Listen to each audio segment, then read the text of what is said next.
Sarap. Panalo. Today, let's make something na hindi sobrang mahal, hindi sobrang hirap gawin, pero sure na sobrang sarap.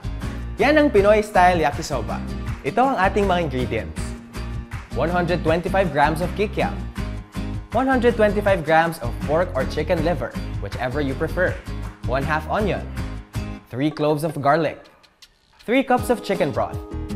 1/4 cup of oyster sauce. 500 grams of fresh Miki noodles. Salt, pepper, and sugar to taste. And spring onions and red chili for garnish. First, lagyan na natin yung ating cooking oil sa ating pan. Ang una nating ipa-fry ay itong ating kikiam.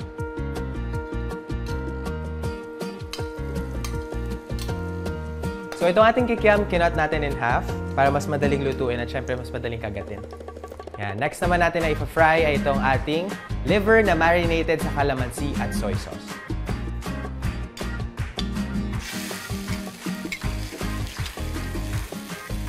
So yung atay, kinot na natin into smaller pieces. Yan, pwede niyo i-cut siya rin into strips or depende sa kung paano niyo gustong i-present yung inyong dish. Alright, dahil luto na yung liver, pwede na natin i-set aside. In the same pan, dito rin natin isasaute yung ating onions and garlic.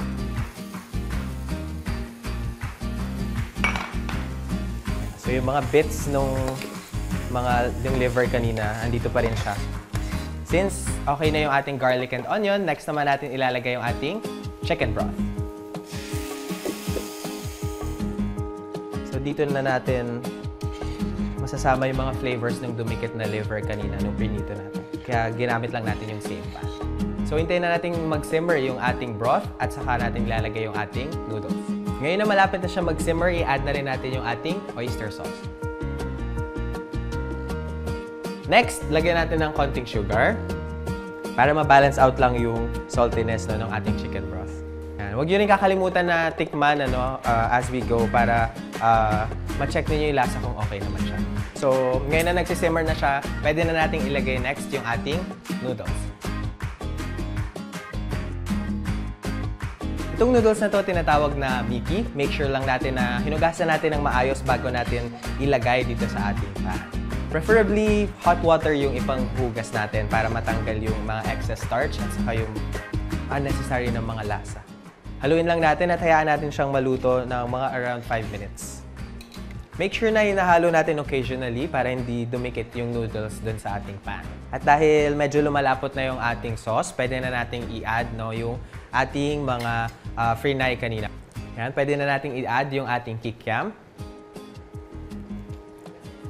and yung ating fried liver. Of course, lalagyan din natin ng konting sili para may sipa.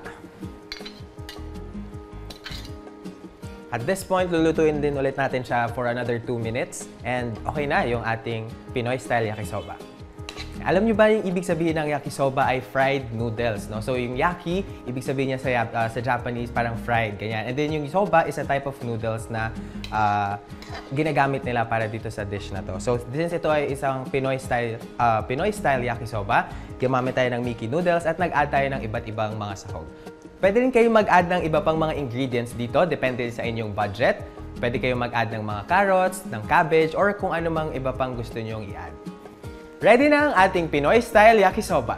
Imagine for only 125 pesos, makakagawa ka na ng 4 tubs na kung ibebenta mo ng 50 to 60 pesos, ay kikita ka ng 75 to 115 pesos. Meron ka ring option to sell it as a small bilao. Perfect for business? I think yes na yes.